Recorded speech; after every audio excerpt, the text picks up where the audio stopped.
Let me tell you, we have a new star. A star is born, Elon. A new star is born. Elon 5 नवंबर 2024 को अमेरिकी राष्ट्रपति Donald Trump ने यह अल्फाज Elon Musk के लिए कहे थे। उस दिन डोनाल्ड ट्रंप के नाम के आगे प्रेसिडेंट इलेक्ट लग गया था, क्योंकि उसी दिन ट्रंप ने अपनी प्रतिद्वंद्वी कमला हैरिस को शिकस्त देकर अमेरिकी राष्ट्रपति चुनाव में जीत हासिल कर ली थी। इसी जीत का जश्न मनाने के लिए उनका परिवार, दोस्त और करीबी एक समारोह में इकट्ठा हुए थे।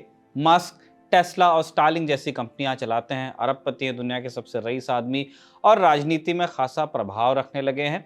सिर्फ यूएस की नहीं बल्कि दुनिया भर की राजनीति में दखल देने की उन्होंने कोशिश की है, स्पेशली यूरोप में। उन्होंने पिछले कुछ समय में कई देशों में दक्षिणपंथी पार्टीज को समर्थन दिया है। जर्मनी में, ब्रिटेन में ट्राई किया। ट्रंप की राजनीति भी दक्षिणपंथ के विचार की थी, इसलिए दोनों की जोड़ी खूब जमी। चुनाव में ट्रंप के प्रचार के लिए उन्होंने हजारों करोड़ खर्च किए और ट्रंप ने भी उनकी वफा का सिला दिया। उनके लिए एक अलग मिनिस्ट्री खोल दी, मंत्रालय नाम रखा डिपार्टमेंट ऑफ गवर्नमेंट एफिशिएंसी यानी डोज। इस डिपार्टमेंट का काम था अमेरिकी सरकार के खर्चे में कटौती करना। मस्क ने वादा किया कि उनका डिपार्टमेंट सरकार के $2 ट्रिलियन तक बचाएगा। यह रकम हिंदुस्तानी रुपयों में लगभग 1,66,000 करोड़ रुपए के आसपास होती है। मस्क और ट्रंप में एक करार हुआ था कि मस्क हर साल 130 दिनों के लिए सरकार का काम करेंगे और फिर बाकी वक्त अपने काम में लगाएंगे। ये समय सीमा मई महीने के अंत में खत्म हो रही थी, लेकिन उससे कुछ ही दिन पहले मस्क ने ऐलान कर दिया कि वो ट्रंप सरकार से अलग हो रहे हैं। उनकी रुखसती इतनी चौंकाने वाली भी नहीं थी, पर सरकार से अलग होने के पहले उन्होंने ट्रंप के बजट की तीखी आलोचना कर दी। पिछले हफ्ते ही ट्रंप की सरकार बिग एंड ब्यूटीफुल बिल लेकर आई थी। मस्क ने कहा था कि इस बिल से सरकार पर भार बढ़ेगा। जिस काम के लिए डोज बनाया गया था, यह बिल उसके उलट काम करेगा। इस आलोचना के बाद मस्क की रुखसती ने सवाल खड़े किए कि कहीं ट्रंप और मस्क के रिश्ते खराब तो नहीं हो गए। आज के शो में हम इसी सवाल पर बात करने वाले हैं। मस्क ट्रंप की सरकार से अलग क्यों हो गए वक्त से पहले? अपने कार्यकाल के दौरान मस्क ने किया क्या क्या और इससे ट्रंप की सरकार को क्या नफा या नुकसान हुआ? नमस्कार, स्वीकार कीजिए निखिल का। आप खबरगांव का डेली इंटरनेशनल बुलेटिन राजदूत देख रहे हैं।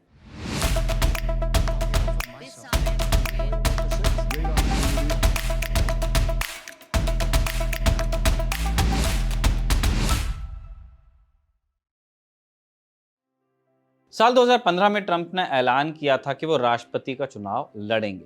जब एलन मस्क से पूछा गया ट्रंप की उम्मीदवारी के बारे में, तो उन्होंने ट्रंप का समर्थन नहीं किया, बल्कि एक न्यूट्रल स्टैंड लिया। मस्क ने उस समय कहा कि हमें एक ऐसे नेता की जरूरत है जो लेस डिवाइसिव हो, यानी देश को बांटने वाला न हो, लेकिन ट्रंप सबसे बुरे उम्मीदवार भी नहीं है। यानी मस्क उस समय एकदम सेफ खेल गए। 2016 में ट्रंप चुनाव जीते और पहली बार अमेरिका के राष्ट्रपति बने। मस्क उस समय अपनी टेस्ला कंपनी में लगे रहते थे, देश दुनिया पर भी टिप्पणियां करते थे और इस वजह से सुर्खियां भी बटोरते थे। 2017 में ट्रंप ने मस्क को बुलाया और सरकार के 2 इनिशिएटिव्स में शामिल होने की पेशकश की। ये थे मैन्युफैक्चरिंग जॉब्स इनिशिएटिव और strategic and policy forum. In initiative का मकसद था ज्यादा से ज्यादा नौकरियां पैदा करना। मस्क इन दोनों इनिशिएटिव्स में शामिल हुए। मस्क ने उस समय कहा कि दूसरे के काम की आलोचना करने के बजाय मैं खुद सरकार के काम करके उनके फैसलों को प्रभावित करना पसंद करूंगा, यानी सिस्टम में रह के। मस्क ट्रंप की इमिग्रेशन और क्लाइमेट पॉलिसीज को पसंद नहीं करते थे। ट्रंप का मानना था कि क्लाइमेट चेंज के नाम पर लोगों को बेवकूफ़ बनाया जा रहा है। वो कॉन्स्पिरेसी कहते हैं क्लाइमेट चेंज को, और यूएस में बाहर से आए इमिग्रेंट्स ही समस्या की जड़ है, ये भी उनका दावा है। वैसे ट्रंप अभी भी बदले नहीं, उनकी सोच अभी भी यही है, लेकिन मस्क की सोच उस समय और थी। फिर भी वो सरकार में एडजस्ट होकर काम तो कर ही रहे थे। फिर आई 1 जून 2017 की तारीख।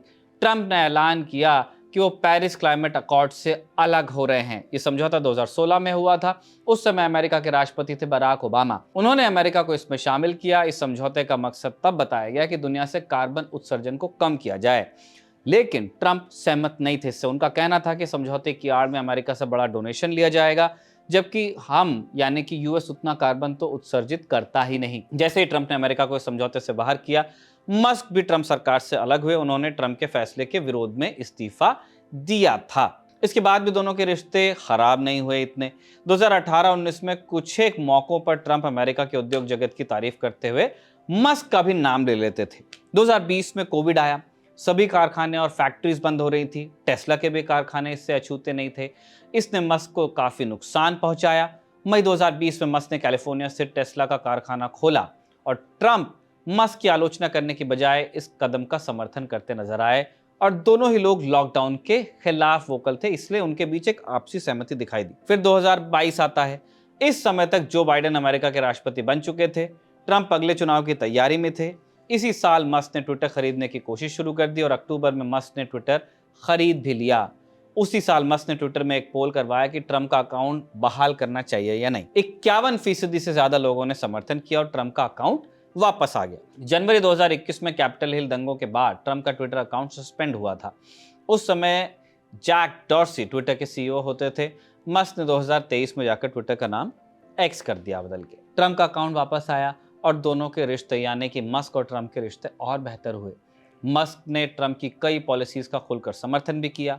मार्च 2024 में राष्ट्रपति चुनाव की तैयारी जोर शोर से चल रही थी जब मस्क ने इस पर लिखा कि मैं इस चुनाव में किसी कैंडिडेट को डोनेशन नहीं दूंगा, लेकिन जुलाई 2024 की एक घटना ने उनका मन बदल दिया। मानो 13 जुलाई को ट्रंप पेंसिल्वेनिया में चुनावी रैली को संबोधित करने पहुंचे थे। उनका भाषण शुरू ही हुआ था कि उन पर गोलियां चल गई। एक गोली ट्रंप के कान को छूते हुए निकल गई। ट्रंप इस गोलीबारी में बाल बाल बच गए और इसके बाद उन्हें अच्छा खासा पब्लिक सपोर्ट मिल गया। जो लोग न्यूट्रल रहने का दावा कर रहे थे वो भी ट्रंप का समर्थन करने लगे और इसमें से एक नाम एलन मस्क का भी था। गोली चलने के कुछ ही देर बाद उन्होंने ट्रंप का समर्थन कर दिया। फिर अगस्त महीने में मस्क ने ट्रंप को एक्स पर बातचीत के लिए बुलाया। ये लाइव बातचीत होने वाली थी और इसी बातचीत में मस्क ने गवर्नमेंट एफिशिएंसी के लिए कमीशन बनाने का सुझाव दिया और बाद में लिखा कि मैं सरकार के साथ भी काम करने को तैयार हूं इस मामले में। अक्टूबर महीने में मस्क पहली बार ट्रंप के मंच पर भी दिखे। खबर आई कि वो चुनावी कैंपेन में करोड़ों डॉलर खर्च कर रहे हैं। कुछ अमेरिकी मीडिया ने इस रकम का अनुमान लगभग 2,500 करोड़ तक लगाया था। 5 नवंबर को रिजल्ट आया, ट्रंप जीत गए और उसी दिन उन्होंने डिपार्टमेंट ऑफ गवर्नमेंट एफिशिएंसी यानी डोज बनाने का ऐलान कर दिया। ट्रंप ने मस्क के साथ साथ विवेक रामास्वामी को भी डोज चलाने के लिए चुना था, लेकिन ट्रंप का दूसरा कार्यकाल शुरू होते ही रामास्वामी ने इस्तीफा दे दिया। मीडिया रिपोर्ट्स में कहा गया कि मस्क अपने काम में किसी की दखल अंदाजी पसंद नहीं करना चाहते थे और बाद में रामास्वामी ने कह दिया कि वो गवर्नर का चुनाव लड़ेंगे, इसलिए वो अलग हो रहे हैं मस्क से। 20 जनवरी को ट्रंप ने राष्ट्रपति के रूप में शपथ ली। सरकार में भर्ती चल रही थी। कहा जाता है कि मस्क ने इसमें भी अहम भूमिका निभाई। कई विदेशी नेताओं से बातचीत में मस्क ट्रंप के साथ रहे, बीवी बच्चों के साथ नजर आए जब प्रधानमंत्री नरेंद्र मोदी वहां पे थे। अमेरिकी मीडिया में यह दावा भी किया गया कि मस्क ने ट्रंप की ही हवेली में कॉटेज किराए पर ले लिया था, वहीं रुक रहे थे, लेकिन ये नजदीकियां धीरे धीरे कम भी हुई। दिसंबर 2024 में H-1B वीजा पर मस्क और ट्रंप के समर्थकों में टकराव हो गया। क्या है ये? H-1B वीजा के जरिए अमेरिकी कंपनियां दूसरे देश से लोगों को हायर करती हैं। 2024 में मस्क की कंपनी टेस्ला ने इससे 724 लोगों को हायर किया था। खुद मस्क भी H-1B वीजे पर ही अमेरिका आए थे। साउथ अफ्रीका में पैदा हुए हैं मस्क। ट्रंप के समर्थक H-1B वीजा प्रोग्राम को खत्म करने की मांग कर रहे थे, जबकि मस्क इसे जारी रखने की वकालत कर रहे थे और इसे लेकर दोनों पक्षों के बीच सोशल मीडिया पर पब्लिक झगड़ा भी हो गया और बाद में ट्रंप ने मस्क का समर्थन किया, लेकिन अंदर खाने वो इस भिड़ंत से काफी खफा हुए। इसके बाद मस्क ने यूएसएड को टारगेट किया। इस अमेरिकी संस्था से दुनिया भर में मदद भेजी जाती है। मस्क ने कहा कि इस डिपार्टमेंट को बंद कर देना चाहिए। इसमें मस्क ने छटनी शुरू की, कईयों को जवाब मांगे बिना ही फायर कर दिया और ट्रंप ने मस्क के फैसलों पर आवाज उठाई नहीं। फिर इसी साल फरवरी में टाइम मैगजीन ने मस्क को अपने कवर पेज पर लगाया। इस तस्वीर में मस्क उस डेस्क के पीछे बैठे दिखाई दे रहे थे जो राष्ट्रपति के लिए रिजर्व रहती है। अमेरिकी मीडिया में कहा गया कि ट्रंप इससे भी आहत हुए, लेकिन कुछ बोले नहीं। फिर 6 मार्च को ट्रंप ने अपनी कैबिनेट में इमरजेंसी मीटिंग बुलाई। इसमें भी एलन मस्क आए। इस मीटिंग के बीच में विदेश मंत्री मार्को रूबियो और मस्क की हो गई भिड़ंत और मस्क ने रूबियो पर इल्जाम लगाया कि वो ठीक से काम नहीं कर रहे। दरअसल मस्क चाहते थे कि मार्को रूबियो अपने मंत्रालय से भी लोगों की छटनी करे। मस्क को ये छटनी का पड़ा, ट्विटर भी लिया, छटनी कर रहे हैं, ये डिपार्टमेंट आया, छटनी कर रहे हैं, लेकिन मार्को रूबियो ने ऐसा किया नहीं। ये मस्क का दावा था। अमेरिकी मीडिया में छपा कि मस्क ने रूबियो को कह दिया कि वो टीवी पर भाषण देने के अलावा किसी और काम के लायक ही नहीं और उन्हें सिर्फ टीवी पर दिखना आता है। लेकिन मस्क यहीं नहीं रुके। मीटिंग के बाद भी अलग अलग मौके पर वो ट्रंप सरकार के कई मंत्रियों से भिड़ते रहे। मस्क का एक ही आरोप रहता कि आप अपने डिपार्टमेंट से लोगों की छटनी क्यों नहीं कर रहे। नौकरी के दुश्मन। मस्क के secretary of transportation Sean Duffy से भी इस तरह की बहस हुई। आप इन्हें यूएस का परिवहन मंत्री समझ सकते हैं, जैसे हमारे नितिन गडकरी हैं। सीन डफी से भी उन्होंने कर्मचारियों को नौकरी से निकालने को कहा, लेकिन डफी का तर्क था कि अगर मुझे लोगों की जरूरत है तो मैं काम से क्यों निकालूं भाई। एक तरफ ये सब चल रहा था और एक तरफ ट्रंप मस्क को बैक सपोर्ट देते रहे। अपने दूसरे कार्यकाल की पहली विदेशी यात्रा में जब ट्रंप सऊदी अरब गए तभी वो अपने साथ एलन मस्क को ले गए, पर अब उनका टर्म खत्म हो गया और वो सरकार से हो गए हैं अलग। जानकार बताते हैं कि ट्रंप सरकार के कई मंत्री मस्क के कामकाज के तरीके से खुश नहीं हैं। 4 बड़ी वजह बताई जा रही हैं कि मस्क क्यों अलग हुए हैं। पहली, मस्क के साथ ट्रंप के मतभेद कामकाज को लेकर जो है। अप्रैल महीने में ट्रंप ने कई देशों पर टैरिफ लगाने का फैसला किया था। मस्क को यह भी पसंद नहीं आया था और इस पर वो पीटर नवारो से भिड़ गए थे। नवारो ट्रंप को ट्रेड से जुड़े मसलों पर एडवाइस करते हैं। उन्होंने एक इंटरव्यू में मस्क की कंपनी टेस्ला को कार असेंबलर कह दिया था कि आप तो पार्ट्स लाके जोड़ते बसो, मैन्युफैक्चर कहाँ करते हो। उन्होंने कहा कि टेस्ला की कार्स में लगने वाले प्रोडक्ट्स बाहर से आ रहे हैं, हम चाहते हैं कि कार ही पूरी तरह यूएस में बने। फिर जब टैरिफ की घोषणा हुई तो मस्क ने नवारो को बेवकूफ कह दिया। फिर टेस्ला की गिरती सेल्स भी एक वजह है। इस साल के पहले 3 महीनों में टेस्ला की बिक्री में 13% की गिरावट आई, जो इतिहास में सबसे बड़ी है टेस्ला के। जानकार कहते हैं कि मस्क अब अपनी कंपनी पर ज्यादा ध्यान देना चाहते हैं, इसलिए भी सरकार छोड़ रहे हैं। तीसरी वजह है टारगेटिंग। मस्क के हिसाब से वॉशिंगटन पोस्ट से मस्क ने कहा था कि सरकार की गलत नीतियों का ठीकरा डोज पर फोड़ा जा रहा है। कुछ भी गलत होता है तो लोग कह देते हैं कि डोज की गलती है, भले ही डोज का उससे लेना देना हो या न हो। चौथी चीज है सरकार में मंत्रियों के साथ भिड़न, जिसका जिक्र हम कई बार कर चुके हैं। हमने अमेरिका में मौजूद वरिष्ठ पत्रकार रोहित शर्मा से पूछा कि मस्क को सरकार में साल में 130 दिन काम करने की इजाजत थी, क्या वो अगले साल फिर सरकार में शामिल होंगे या ये उनकी परमानेंट विदाई है। देखिए, ये कहना अभी फिलहाल मुझे लगता है कि कैनॉट रूल इट आउट। हो सकता है कि वो ज्वाइन करे ट्रंप एडमिनिस्ट्रेशन। मुझे लगता है कि फिलहाल तो ऐसा नहीं लगता। जिस तरह की चीजें सामने आई हैं, जैसे काफी कैबिनेट सेक्रेटरीज, ऐसी खबर आई थी मुझे लगता है फरवरी या मार्च में, कि जो कैबिनेट सेक्रेटरीज हैं वो खुश नहीं थे इलॉन मस्क के अप्रोच से या उनकी ओवर रीचिंग जो चीजें की इलॉन मस्क ने उसको लेके। तो ऐसा हो सकता है, टेक्निकली तो ऑन पेपर हो सकता है, मुझे लगता है कि मुश्किल है। साथ ही साथ आप ये भी देखें कि डेमोक्रेट्स जो हैं वो वेपनाइज कर रहे हैं इलॉन मस्क के इन्वॉल्वमेंट को। कैंपेन्स जो हुई है छोटी मोटी हमने देखा यहाँ पे, उसमें एडवर्टाइजमेंट्स चला रहे हैं डेमोक्रेट्स अगेंस्ट इलॉन मस्क। उन्हें सुपर प्रेसिडेंट भी कहा जा रहा है। तो मुझे लगता है कि शायद हो सकता है कि वो एक्टिव तरीके से ना फेडरल गवर्नमेंट को ज्वाइन करे, लेकिन बैक एंड सपोर्ट जो कहते हैं वो शायद उनकी बनी रहे, ऐसा हो सकता है। मस्क ने कहा है कि उन्होंने ट्रंप और रिपब्लिकन नेताओं के कैंपेन में बहुत पैसा बहाया। क्या अब वो इसमें कटौती करेंगे? क्या ये मस्क की ट्रंप की सरकार में नाराजगी का इशारा है? अगेन स्पेकुलेशन हम कर सकते हैं। कहीं ना कहीं देखिए, आप टेस्ला की जो कंपनी है उसकी वैल्यूएशन कम हुई है, उसके शेयर मार्केट में प्राइसेस कम हुए हैं, उसकी फोरकास्ट में जो आया है वो भी आया है कि शायद प्रॉफिट ना हो।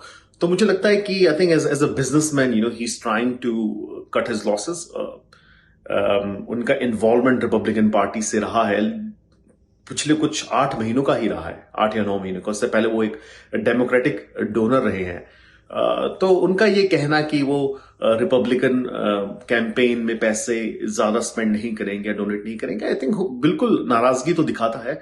साथ ही साथ ये भी दिखाता है कि as a businessman I think उनके जो भी अचीवेबल गोल्स होंगे, getting into the election last year and supporting President Trump, शायद वो अचीव हुए हैं, शायद वो डिसअपॉइंट हुए हैं। तो we can look it both ends. लेकिन थोड़ा सा ऐसा जरूर लगता है कि अनसेरेमनियसली वो यहाँ से जा रहे हैं। इतना उन्होंने नहीं सोचा था। मुझे याद है स्टार्टिंग के दिनों में, जनवरी में जब प्रेसिडेंट ने इनॉग्रेट हुए थे प्रेसिडेंट ट्रंप, तो ऑलमोस्ट हर प्रेस कॉन्फ्रेंस में, हर व्हाइट ओवल ऑफिस के अपीयरेंस में वो होते थे, वहां खड़े होते थे और प्रेस से खुले सवाल जवाब करते थे मस्क। और हमने पिछले 1-1.5 महीने में देखा है कि वो बहुत ज्यादा कम हो गया है। तो हो सकता है कि he is not happy from what he is getting. उनको जो मागा एक्सट्रीमिस्ट है उन्होंने भी, उनके साथ एक बहुत बड़ा फाइट हुई थी दिसंबर में लास्ट ईयर प्रेसिडेंट ट्रंप के जीतने के बाद, और उनके व्यूज को थोड़ा बहुत ज्यादा क्रिटिसाइज किया था मागा बेस ने। तो maybe there is some bad blood, और हो सकता है इसके चलते शायद उन्होंने सोचा कि अभी वो फिलहाल कैंपेन में पैसा नहीं देंगे। लेकिन ये बात भी उतनी सही है कि उनका जो बिजनेस है it's not doing well, and that could be one of the reasons to.